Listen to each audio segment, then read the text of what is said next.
बोलिए श्री वृंदावन बिहारी श्रीमद् भगवत गीता जी अध्याय 5 श्लोक नंबर 21। भगवान श्री कृष्ण अर्जुन को बताते हैं साधन, आत्म साक्षात्कार का, ब्रह्म साक्षात्कार का, मेरी प्राप्ति का साधन क्या है और इसका फल क्या है, इस श्लोक में बता रहे हैं। पहले आपको बताए थे लक्षण क्या है, ब्रह्मज्ञानी के, तत्वदर्शी के लक्षण क्या है। अब बता रहे हैं कि वो प्राप्त कैसे हो, वो तत्व ज्ञान, आत्मज्ञान, आत्म साक्षात्कार, भगवत साक्षात्कार कैसे हो, साधन बता रहे हैं। चाहे वो ज्ञान पंथ का है, चाहे वो भक्ति पंथ का, दोनों का एक ही साधन है, बराबर है। क्या है तो सुनो। भगवान श्री कृष्ण कहते हैं कि बाह्य स्पर्शेषु अशक्तात्मा बिंदति आत्मनि यत् सुखम, यह ब्रह्म योग युक्त आत्मा सुखम अक्षम अनुस्नुते है। भगवान श्री कृष्ण कहते पहले तो कि बाह्य स्पर्शेषु असक्तात्मा, बाहर के जो सुख है, जैसे देखना बाहर का, सुनना बाहर का शब्द, सूंघना बाहर से सुगंध, खाना बाहर से भोजन, स्पर्शेंद्रिय बाहर का सुख। तो ये जो बाहर के सुख हैं, भोगने की बात यहां नहीं की भगवान, आसक्ति नहीं करने, भोगना तो पड़ेगा। जैसे हम भोजन करते हैं, खाना तो पड़ेगा, भोगना तो पड़ेगा, और हर चीज़ भोगनी पड़ेगी। मीठा भी खाना पड़ेगा क्योंकि शरीर को मीठे की आवश्यकता है, कार्बोहाइड्रेट शरीर को चाहिए, नमकीन भी शरीर को चाहिए, नमक भी चाहिए शरीर की सुरक्षा के लिए, नमक भी चाहिए। और आजकल तो कोरोना है तो खटाई भी चाहिए, खट्टे फल खाने चाहिए, नींबू पीना चाहिए शरीर के लिए। तो शरीर की सुरक्षा के लिए हमको भोग भी भोगने हैं। नहीं भोगेंगे भोजन के सुख को, सोचेंगे पानी पानी पी के रहेंगे, बस त्याग दिया, कितने दिन शरीर को चला लोगे और कौन सी भक्ति साधना कर पाओगे भूखे रह के। भूखे भजन ना होए गोपाला, ये ले अपनी कंठी माला। तो भोग तो भोगने हैं, और भोगने के लिए इंद्रियां भी भगवान ने दी, भोग भी दिए हैं, लेकिन आसक्ति नहीं, बाहर के भोगों में आसक्ति नहीं। इसलिए हम वो खाएं जो साधना में लाभ हो, वो भोग भोगे जो साधना में सहयोग करे, जो साधना में बाधा पहुंचे उस भोग को छोड़ दो। अब भोग चाहे अच्छा बुरा, इससे कोई मतलब नहीं। यदि हमको शुगर है तो कड़वे करेले खाएं, यदि शुगर नहीं, कार्बोहाइड्रेट की कमी है तो खूब मीठा खाएं। भोगो भोग, लेकिन धर्म के अनुकूल भोगो, शरीर को देखते हुए, ना शरीर विकृत हो और ना मन विकृत हो। कई लोग शरीर विकृत ना इसके लिए अंडे खा लेते हैं कि शरीर के लिए है, लेकिन मन विकृत हो जाएगा। तो शरीर से भी ज़्यादा हमको मन की देखभाल करनी, मन से भी ज़्यादा बुद्धि की देखभाल करनी, और बुद्धि से भी ज़्यादा स्वयं की आत्मा की देखभाल करनी। तो शरीर के लिए वही खाओ जो मन बुद्धि आत्मा को भी हानि ना पहुंचाए, उनको भी सुख पहुंचाए। इसलिए उन भोगों को भोगो। जैसे भागवत कथा बिना खाए पिए सुननी चाहिए, लेकिन यहाँ पर यह भी कहा गया है कि यदि भूख से कथा सुनने में विघ्न पड़ता हो तो खा लो। कहा ना, कबीरा क्षुदा है कुकरी, तन सो दही लगाए, या को टुकड़ा डाल के पीछे हरि गुण गाए। कबीर दास जी कहते हैं जो क्षुदा है, भूख, ये कुतिया के समान है। जैसे कुतिया भोजन करने वाले को देखती रहेगी, देखती रहे, कब तक, जब तक उसको टुकड़ा न डाला जाए। तो कबीरा क्षुदा है कुकरी, तन सो दही लगाए, या को टुकड़ा डाल के पीछे हरि गुण गाए। लेकिन यदि हम टुकड़े डालने पे रह गए और हरि गुण नहीं गा रहे हैं तो फिर तो आसक्ति में मर रहे हैं बेमौत, तब तो टुकड़ा विष हो जाएगा। हमको भोग उतने भोगने हैं जितना हमारे भजन में सहयोग हो। भोग भी सहयोग होना चाहिए, उपयोग होना चाहिए। भोगों का उपयोग करना, सहयोग करना, योग है भक्ति, योग है ज्ञान। ज्ञान योग, भक्ति योग, उस योग में जो साथ दे उसको सहयोग कहते हैं। और जिसको हम योग करके माने उपयोग करके भक्ति में आगे बढ़ते हैं उसको उपयोग कहेंगे। एक है सहयोग, एक है उपयोग। इसलिए भोगों को सहयोगी बनाओ, उपयोगी बनाओ। यदि भोग हमारे सहयोग नहीं कर रहे हैं बल्कि आसक्ति में हमको माया में नीचे घसीट रहे हैं, ऐसा भोग में चाहे अमृत भी पीने को क्यों ना मिले उस अमृत का भी त्याग कर दो, चाहे कितना पवित्र भोग क्यों ना हो, जो हमको भगवान से दूर ले जाए, उस भोग को त्याग दो। माने आसक्ति नहीं होनी चाहिए, भोग में आसक्ति ना हो। हाँ, बिल्कुल भी आसक्ति नहीं है तो सिद्धों की बात है, छोड़ो उनकी बात, हम लोग साधक हैं। आसक्ति तो होगी लेकिन ध्यान रखना धर्म पूर्वक भोग भोगो। धर्म ते वीरति, योग ते ज्ञान, और ज्ञान मोक्ष प्रद वेद बखाना। धर्म ते वीरति मतलब धर्म पूर्वक भोगों को भोगो। हमने धर्म पूर्वक भोगों को भोगा, इसकी पहचान ये है कि मन हट जाएगा धीरे धीरे, क्योंकि हमने उपयोग किया है। हम हाय तोबा नहीं मचाएंगे। सुख अगर चला गया, जो हम भोगते थे वो सुख चला गया, हाय तोबा नहीं मचाएंगे, टेंशन लेके नहीं बैठेंगे, जो मेरे प्रभु की इच्छा। फंसना नहीं है। नौका में बैठेंगे, हम जरूर बैठेंगे, पार जाना है, लेकिन नौका में बैठे ही रह जाएं, उतरे ना तो पार चले जाएंगे। गाड़ी में बैठो, जाएंगे, लेकिन एक समय ऐसा भी आएगा जहां पर गाड़ी को छोड़ करके उतरना होगा। तो भोग भोगिए, मना नहीं है, लेकिन हमको भोग भोगने के लिए भोग नहीं भोगने, गाड़ी में बैठने के लिए गाड़ी में नहीं बैठना, बल्कि मंजिल पे पहुंच करके उतर भी जाना है। त्यागनी भी है गाड़ी, इन भोगों को त्यागना भी है। तो फिर भोग क्यों रहे हैं? फिर गाड़ी में बैठे क्यों जब छोड़नी है? इसलिए कि गाड़ी हमको आगे पहुंचाएगी, ये भोग हमको आगे पहुंचाएंगे। जगह जगह मन ना भटके इसलिए एक जगह शादी करा ली, जगह जगह मन ना भटके इसलिए एक से शादी करा ली। किस लिए कराई शादी?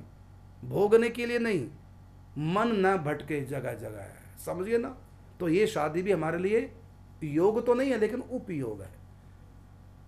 लेकिन हम शादी करने के लिए ही शादी कर रहे हैं, भगवान से कोई मतलब नहीं। अब ये शादी बर्बादी होगी, ये दुख का कारण बनेगी, ये हमारे लिए विष का काम बनेगी। भोग के लिए कभी भोग को नहीं भोगना। इसलिए भगवान ने यहाँ ये नहीं कहा कि स्पर्श आदि जितने भोग हैं उनको नहीं भोगना। कहाँ लिखा है भोगना नहीं? आसक्ति नहीं करनी है। हम हर रोज नहीं भोगते। इस समय एसी चल रहा है तो स्पर्श का सुख लेना, ठंडी ठंडी हवा को सुख ले, लेकिन सब इसको भोग कहेंगे? नहीं कहेंगे भोग। क्या है? उपयोग है। पसीना ना आए, परेशानी ना आए, नहीं बार बार हम ऐसे करेंगे कभी ऐसे करेंगे, ये क्या मतलब? ध्यान से कथा सुना एसी चला करके, समझे ना बात को। तो एसी का उपयोग फिर बंद कर दिया। अब हमारे यहाँ एसी है लेकिन दिन भर क्यों नहीं चलते? चलते नहीं, क्यों बंद रखते हैं? भोगो ना फिर। और भोगे रोग भयम, जोड़ों में दर्द, घुटनों में दर्द, सिर फूल जाएगा, आलस आएगा, सत्वगुण खत्म हो जाएगा, रजगुण बढ़ जाएगा, नुकसान है। इसलिए जब चाहिए तब उतना ही ऐसी भोजन करो, बढ़िया भोजन करो, घी खाओ, दूध पियो, लेकिन कब, कितना, कहाँ, कैसे। और दस्त ही लग जाए तो कमजोरी है, थोड़ा ज़्यादा पियो, कमजोरी कम तो पे कम पियो, अगर कमजोरी है नहीं तो पीने की जरूरत ही नहीं है। लेकिन जब हम कहेंगे दूध मिलेगा, हमने कहा क्यों? दूध पिए बिना नींद नहीं आती, दूध नहीं पियोगे रात को, अगले दिन सोच नहीं होती। तो यहाँ तो हमने फिर बीमारी बना दिया, भोग को बीमारी बना दिया। बीमारी नहीं बनी। जब जरूरत तो हम भोगें, जब नहीं जरूरत तो त्याग दें। जैसे गाड़ी घर में खड़ी है, जरूरत ही नहीं, जब कहीं जाना तो गाड़ी चलाएंगे, गाड़ी में बैठेंगे, जब कहीं जाना नहीं गाड़ी खड़ी रहे, हमें कोई मतलब नहीं गाड़ी से, लेकिन जो ही जाना तो प्रयोग करेंगे। इसलिए चलने में गाड़ी का प्रयोग करना, ऐसी भोगों का प्रयोग भगवान से मिलने के रास्ते में बढ़ने के लिए प्रयोग करना है। लेकिन गाड़ी में शौक चढ़ा, नहीं गाड़ी तो अंदर बैठ गए, चलना नहीं, क्यों बैठे? वैसे ही बस नई गाड़ी है, देख रहे हैं अच्छा लग रहा है ये तो बेवकूफ, ये भोग है। उपयोग करो, उपयोग के लिए गाड़ी है, भोग के लिए नहीं है। तो समझे ना बात को। ऐसी भोगों का उपयोग करो। योग का मत उपयोग, एक होता योग, एक होता उपयोग। योग में जो साथी बने सहयोग उपयोग। इस प्रकार हमको भोगों को उपयोग बना, लेकिन उपयोग कैसे होगा, सहयोग कैसे करेंगे भोग। जैसे मैंने बताया, यदि जगह जगह मन भटके, मन चंचल है, तो ऐसी स्थिति में क्या करें, शादी करो, है ना। एक जगह सिमट जाओ। और एक जगह सिमटने का लाभ होगा, दो लाभ होंगे शादी करने के, दो लाभ। एक तो अब कहीं मन नहीं भटकेगा, एक लाभ हो गया ना। और दूसरा लाभ क्या है, त्याग, ये दूसरा लाभ है। क्योंकि भोग भोगने से वैराग्य होगा। कब होगा वैराग्य, भोग भोगने से। जब धर्म पूर्वक भोगों को भोगेंगे तब वैराग्य हो जाएगा एक दिन। धर्म ते वीरति, योग ते ज्ञाना, ज्ञान मोक्ष प्रद वेद बखाना। धर्म ते वीरति मतलब धर्म पूर्वक अगर जीवन जियोगे, धर्म पूर्वक अगर संसार के भोगों को भोगोगे, तो एक दिन उससे वैराग्य आ जाएगा। ये धर्म पूर्वक भोगना क्या है, त्यागने के लिए भोगना है।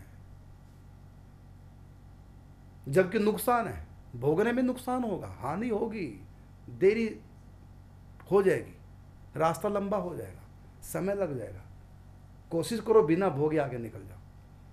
लेकिन इतना मन में संसार की कामना इतना ग्रसित है, तो ऐसी स्थिति में तो भागवत जी भी भगवान ने कहा है, फिर व्यक्ति भोगों को भोग ले। लेकिन ये अच्छी बात नहीं है, बिना भोगे जो आगे जाना है। देखिए, एक गाय चरते चरते घास आगे जा रही है, एक गाय डायरेक्ट आगे जा रही है, बहुत लोग तेज गति से कौन जाएगी। गाय चरने जाती है, एक तो आगे डायरेक्ट जा रही है, बिना चरे आगे जा रही है, एक चरते चरते चल रही है, तो आगे जल्दी कौन पहुंचेगी, जो बिना भोग भोगे जाएगी, तो वो आगे जल्दी पहुंचेगी।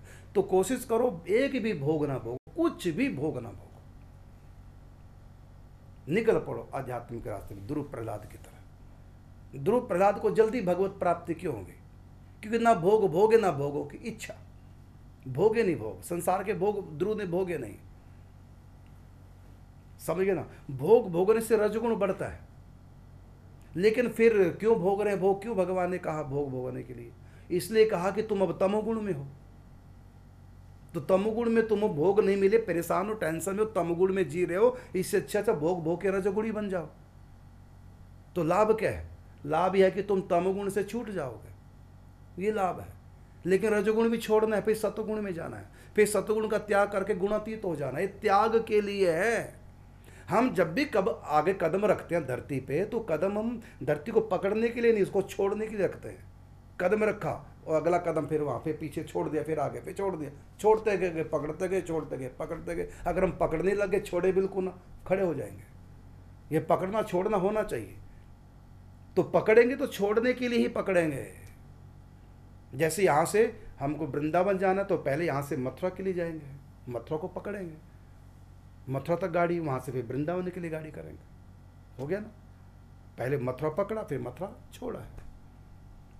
छोड़ने के लिए पकड़ना है, यह है अनासक्त भाव से भोगों को भोगना। क्योंकि मंजिल भोग नहीं है, मानव की मंजिल भोग नहीं है, जानवरों की मंजिल भोग है। उनको जानवरों का सिर मिला ही भोग भोगने के लिए है, मानव का सिर भोग भोगने के लिए नहीं है। मानव का सिर तो भगवत प्राप्ति के लिए भोगों का त्याग करके। तो फिर ये भोगने के लिए 5 इंद्रियां और ये 5 विषय क्यों दिए मानव को, इसलिए दिए कि उनके संस्कार में रजगुण है। क्योंकि रजगुण था तभी इंसान बना है। अगर केवल सतगुण होता तो स्वर्ग में होता, अगर गुणातीत होता तो भगवान के धाम में होता, तमोगुणी होता तो नरकों में होता है। अभी रजोगुण प्रधानता से मनुष्य का सिर मिला है, इसलिए रजगुण की प्रधानता से मनुष्य का सिर मिला है। तो रजगुण तो इसमें है, भोगे तो भोगेगा ही। लेकिन रजोगुण से भी ज्यादा यदि किसी में सतोगुण है, वो फिर भोगों को बिना भोगे निकल पड़ेगा। तो इसलिए कहा कि बाह्य स्पर्शेषु असक्त आत्मा, बाहर के सुखों से मैं आसक्त हो जाऊं। चाहे तो बिना भोगे आसक्ति आ जाए, ये धर्मपूर्वक भोगोगे, बाद में विरति आएगी, वैराग्य आएगा। और कोशिश करो बिना भोगे वैराग्य आ जाए। और कहा कि विंदति आत्मनि यत् सुखम, त्याग दिया ना, अनासक्त भाव हो गया, त्याग दिया तो क्या मिलेगा उसको, सुखम। अब देखिए आप, सुख दो जगह 2 बार आया है इस श्लोक में, सुख 2 बार आया है। एक तो सुख शब्द है, आ गया है सुखम अक्षम, अक्षय सुख प्राप्त होगा। पहले क्या कहा, सुख, फिर क्या कहा, अक्षय सुख। एक ही श्लोक में 2 बार सुख शब्द का प्रयोग। एक सुख तो केवल सुख मिलेगा, और एक जगह लिख दिया अगले उसी लाइन में, अगली लाइन में, उसी श्लोक में, अक्षय सुख, अक्षय सुख प्राप्त होगा। तो सुख किससे मिलता है, अक्षय सुख किससे मिलता है? तो इसका मतलब है कि जो ही वो अनासक्त भाव आया उसके अंदर, संसार से मन हटा, तुरंत वो सुखी हो गया। संसार से मन हटते ही, लेकिन अक्षय सुख नहीं आया। संसार से मन हट, त्यागर शांति निरंतरम, त्याग से तुरंत शांति मिली, त्याग से शांति मिलती है, इसी शांति को सुख कहते हैं। लेकिन ये अक्षय सुख नहीं, ये सच्चा सुख नहीं है। त्यागने से अक्षय सुख या सच्चा सुख नहीं मिलता, शांति मिलती है। नींद में क्या है? सुख नहीं है, शांति है। क्यों शांति मिली? क्योंकि हमने मन से सब कुछ त्याग दिया। जो ही नींद में गए, मन में अब कुछ नहीं रहा, खाली मन हो गया। सिर में भी मन नहीं रहा, मकान में भी मन नहीं, बीबी बच्चों में मन नहीं, कहीं भी मन नहीं, कहीं भी मन नहीं रहा। मनने से भी त्याग दिया, किसी के प्रति कोई आसक्ति नहीं रही। गहरी नींद में सो गए, कहीं मन नहीं। तो क्या मिला हमको? तुरंत।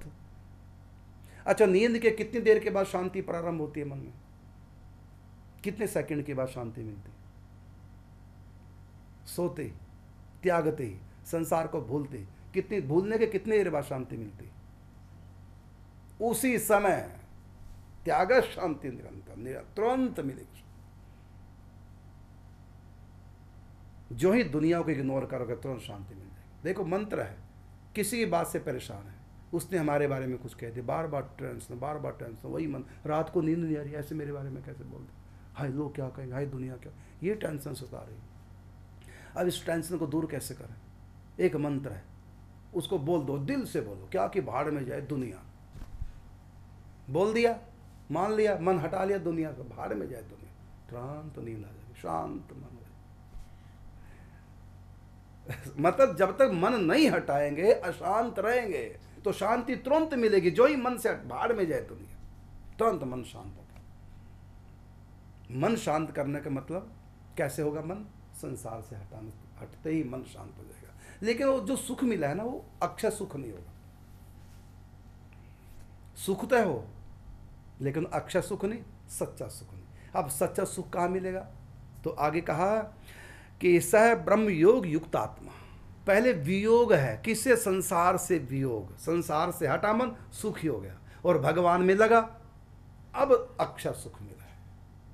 इसी का नाम सच्चा सुख। कहते हैं ना कि मिलता है सच्चा सुख केवल भगवान तुम्हारे चरण। तो दो बातें यहाँ कही, एक तो संसार से हटाना, एक भगवान में लगाना। तो संसार से हटाने से मन मिलता है सुख, और भगवान में लगाने से मिलता है अक्षय सुख, सच्चा सुख। तो यहाँ कहा इस श्लोक में, बाह्य स्पर्शेषु असक्तात्मा विन्दति आत्मनि यत् सुखम। यहाँ आत्मनि का मतलब मन है। गीता में बहुत जगह आत्म का अर्थ मन होता है, मैंने लगाया, संसार से हटाया, आत्मा को हटाया अर्थात मन को हटाया। तो बाह्य स्पर्शेषु असक्तात्मा विन्दति आत्मनि यत् सुखम, फिर सुख की प्राप्ति करता है। लेकिन इतने से काम नहीं चलेगा। फिर कहा सह ब्रह्म योग युक्त आत्मा, फिर ब्रह्म से अर्थात आत्मचिंतन या भगवान के चिंतन, वहाँ मन लगाए। फिर क्या होगा? सुखम अक्षम अनुस्नुते, फिर वो अक्षय सुख की अनुभूति करता है। ये तरीका बताया, फल बताया इस श्लोक में, क्योंकि सूत्र है ये, जो है ये सूत्रात्मक ग्रंथ है पूरा, इसमें छोटे छोटे सूत्र बताए हैं। तो साधन बताया है आत्मकल्याण का, भगवत प्राप्ति का, ज्ञान या भक्ति कुछ भी कह लो। तो इसमें बताया कि संसार से मन हटाना, उसे पहले सुख मिलेगा, हटाते ही सुख मिल जाएगा, और फिर आत्मा में मन लगाना, ब्रह्म में मन लगाना, ज्ञान में मन लगाना, भक्ति में मन लगाना। तो मन लगाने से अक्षय सुख, सच्चे सुख की प्राप्ति होगी। देखो, पेड़ को उखाड़ा, यदि उसको नहीं लगाएंगे, इधर से उखाड़ के पेड़ को, छोटे पौधे को इधर से उखाड़ के उधर नहीं लगाएं, खाली उखाड़ दिया, तो उसकी हरियाली समाप्त हो जाएगी, पेड़ पेड़ नहीं रहेगा, समाप्त हो जाएगा। क्या किया हमने इसको? फिर तुरंत लगाया। केवल एक जगह से उखाड़ने से काम नहीं चलेगा, लगाना भी है। तो केवल संसार से मन हटाने से काम नहीं चलेगा, लगाना भी है। देखो, अभी अभी जो बच्चा पैदा हुआ है, उसका कहीं मन है संसार में? माँ बाप में, भाई में, पत्नी, बच्चा, परिवार, संसार, काम, क्रोध, लोभ, ईर्ष्या, द्वेष, निंदा, चुगली, अवगुण, जितने भी अवगुण हैं, उस अभी जो अभी हाल बच्चा पैदा उसमें कोई अवगुण है? उसका मन कहीं लगा हुआ है? नहीं ना लगा हुआ। फिर उसको भगवान प्राप्ति क्यों नहीं हो रही? मन तो उसका संसार में नहीं, माया नहीं है, एकदम पवित्र आत्मा है, तो क्यों नहीं उसको भगवान मिले? क्यों नहीं भगवान ने दर्शन उस पवित्र आत्मा को? इसलिए क्योंकि उसका मन संसार से तो हटा हुआ है, लेकिन भगवान में थोड़ी लगा हुआ है। हटा हुआ तो है, इसलिए हटा हुआ उसका फल उसको मिल गया। क्या फल? सुखम। क्या सुख मिला? कोई टेंशन नहीं, कोई लेन नहीं, कोई देन नहीं, कोई निंदा नहीं, चुगली नहीं, मन शांत। तो मन तो शांत है उसका, फल तो मिल गया उसको संसार से मन हटाने पे। लेकिन संसार से मन तो अभी पैदा हुआ जो बच्चा, उसका संसार से मन तो हटा हुआ है, इसलिए उसका फल भी उसको मिला, वो शांत है।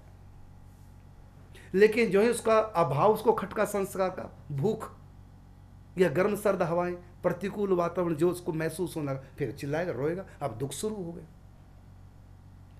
लेकिन जब वो पैदा हुआ या गर्भ में था, वहां तो रोता भी नहीं था, उसका संसार से मन हटा था। तो फिर उसको भगवत प्राप्ति क्यों नहीं? मन तो पवित्र है, क्योंकि भगवान में मन नहीं लगा।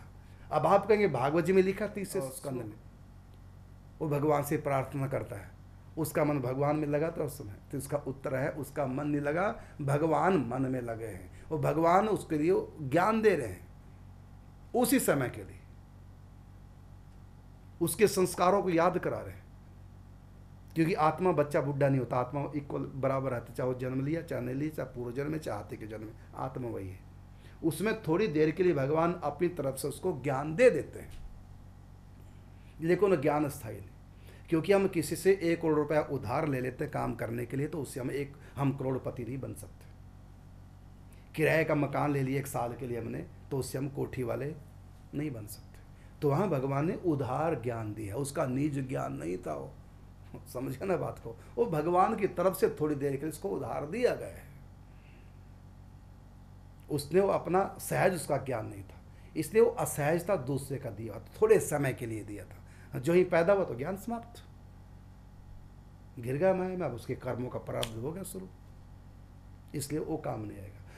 तो बच्चे का अभी जो पैदा हुआ बच्चे का मन तो संसार से हटा हुआ है, लेकिन तब भी उसको अक्षर सुख की प्राप्ति नहीं हो रही है। क्यों? क्योंकि मन हटाने से ही काम नहीं चलेगा, मन लगाना भी है। तो संसार से बच्चे का मन हटा, लेकिन भगवान में नहीं लगा हुआ है उसका मन, इसलिए वो टेम्परेरी सुख है। और जो ही माया ने अपना काम प्रारंभ किया, भूख लगी तो चिल्लाना शुरू, कहांगे शांति हो गया, शांत। और जो जो बड़ा होता जाएगा, अभी तो उसी समय अशांत होगा जब भूख लगेगी, जब गर्मी सर्दी मच्छर काटेगा। जब ये सब नहीं होगा तो खेलेगा बच्चा। लेकिन यही बच्चा जब बड़ा हो जाएगा, मच्छर भी नहीं काट रहे हैं, पेट भी भरा हुआ है, मच्छरदानी में लेटा है, गर्मी सर्दी नहीं, एसी चला, सब कुछ बढ़िया, फिर क्यों नहीं नींद आ रही? क्यों परेशान है? क्योंकि कहीं मन लगा हुआ है, इसलिए परेशान। तो मन लगने से मन परेशान होगा, मन हटाने से मन सुखी होगा, शांत होगा। लेकिन अक्षय सुख, परम सुख, सच्चा सुख नहीं मिलेगा। वो कहाँ मिलेगा? भगवान में मन लगाने के लिए। तो ये तरीका बताया, संसार से मन हटाओ, इधर लगाओ। एक बुल्ले शाह हुए फकीर, तो किसने कहा कि भगवान को कैसे पाना है? तो पंजाबी बोलते थे, पंजाबी में बड़ी शेर व शायरी उनकी चलती है, का बुल्ले शाह रब दा की पाउना। रब का मतलब परमात्मा पंजाबी में, कि बुल्ले शाह रब दा की पाउना, इधरों पुटना तो इधरों लावना। समझ गए ना? तरीका, साधना बताइए कि भगवान को कैसे पाना। अब हिंदी में बता देता हूँ। बुल्ले शाह ने कहा, किसने पूछा भगवान कैसे पाए? क्या उसमें कोई ज़्यादा मेहनत नहीं, क्या बस इधर से उखाड़ना है, मन को उधर लगाना है, बस मिल गए। ये साधना बुल्ले शाह ने। अब बताइए, यही साधना भगवान गीता में बता रहे। जो बुल्ले शाह ने कहा, बुल्ले शाह रबदा की पवना, इधरों पटना तो उधरों लगाना। तो वही बात यहाँ ठाकुर जी कहते हैं क्या, कि बाह्य स्पर्शेषु असक्त आत्मा और विंदति आत्मनि यत सुखम, फिर सह ब्रह्म योग युक्त आत्मा सुखम अक्षम अश्नुत। संसार से मन हटाकर, मतलब आसक्ति ना करें, संसार से मन हटा करके आत्मयोग करना, ब्रह्म योग करना, अर्थात भगवान का चिंतन करना है। उस चिंतन से सुख की प्राप्ति होगी। धीरे धीरे, एकदम नहीं होती, धीरे धीरे होगी। आम का बीज लगाया, एकदम नहीं आम लगेंगे, धीरे धीरे चिंतन करते जाओ, ध्यान करते जाओ। और 24 घंटे तुम ध्यान चिंतन नहीं करोगे, इस बात का ध्यान है कि मैं भगत हूँ, भगत बनकर मुझको सबसे व्यवहार करना, सब मेरे प्रभु के रूप हैं, इस व्यवहार में भी हमको भक्ति उतारनी है। जब तक हम व्यवहार में भक्ति को नहीं उतारेंगे, तब तक एकांतिक भक्ति हमारा उद्धार नहीं कर सकती। एकांतिक भक्ति में 1 घंटा 2 घंटा कर लेंगे, और जो 20-22 घंटे जो संसार में रहेंगे, तो 1 घंटा में इधर चले और 23 घंटे इधर चले, तो दूरी बढ़ती जाएगी, मंजिल पे चले नहीं पाएंगे।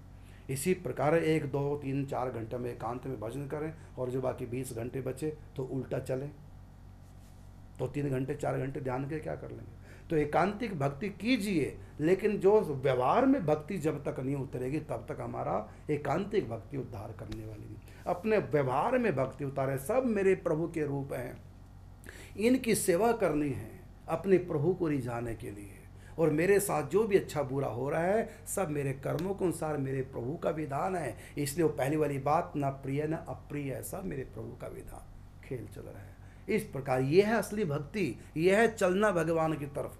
ऐसे जब हम चलेंगे, तब ये पूजा पाठ जितने भी हैं, ये सब सहयोग हमारा करेंगे। तो घंटा 2 घंटा 3 घंटा 4 घंटा एकांत बैठ करके ये साधना कीजिए, लेकिन इतने से काम चलने वाला नहीं। यहाँ तो 4 की जगह तुम 10 घंटे ही बढ़ा दोगे, तब भी काम नहीं चलेगा, क्योंकि 10 घंटे बढ़ा दिए, और जो 14 घंटे हमने संसार में उल्टा चल के लगा दिए, तो और तब तक हम उल्टा चलते रहेंगे भगवान से। कब तक? जब तक हम ये नहीं मान लेंगे कि सब भगवान है, सबकी सेवा भगवान की सेवा है, हमारे द्वारा किसी को कोई कष्ट ना हो, सबके प्रति पवित्र भाव। हमको अच्छे लोग भी मिलेंगे, बुरे भी मिलेंगे, भला करने वाले भी मिलेंगे, हमारा बुरे करने वाला भी मिलेंगे, लेकिन तब भी हम किसी का बुरा न करें, सब मेरे प्रभु का ही स्वरूप है। हाँ, यदि हमारी जिम्मेदारी है, उनकी जिम्मेदारी हमारे ऊपर है, तो ऐसे लोगों को डांट के, फटकार के, मार के, साम दाम दंड भेद किसी भी नीति से उनका दमन करें, उनको पापों से बचाएं, डांट के, फटकार के। वो भी भगवान की एक सेवा होगी। लेकिन ईर्ष्या द्वेष न करें, नफरत न करें, अपना मन पवित्र रखें। इसलिए क्या बुल्ले शाह की बात कि इधर से उखाड़ना मन को, इधर लगाना, यही बात गीता में भगवान ने 21 नंबर श्लोक में कही है। बस पहले संसार से मन हटाएंगे, संसार से मन हटते ही मन सुखी हो जाएगा, फिर भगवान में लगाएंगे। और आज ही लगाया आज ही सुख मिलेगा नहीं, क्योंकि आज ही लग ही नहीं सकता। पेड़ को उखाड़ के जब दूसरी जगह लगाते हैं ना, तो कई बार हल्का सा मुरझाता भी है वो, और जड़ें एकदम नहीं वो पकड़ पाएगा, उसमें थोड़ा समय लगेगा, उसको अनुकूल वातावरण चाहिए।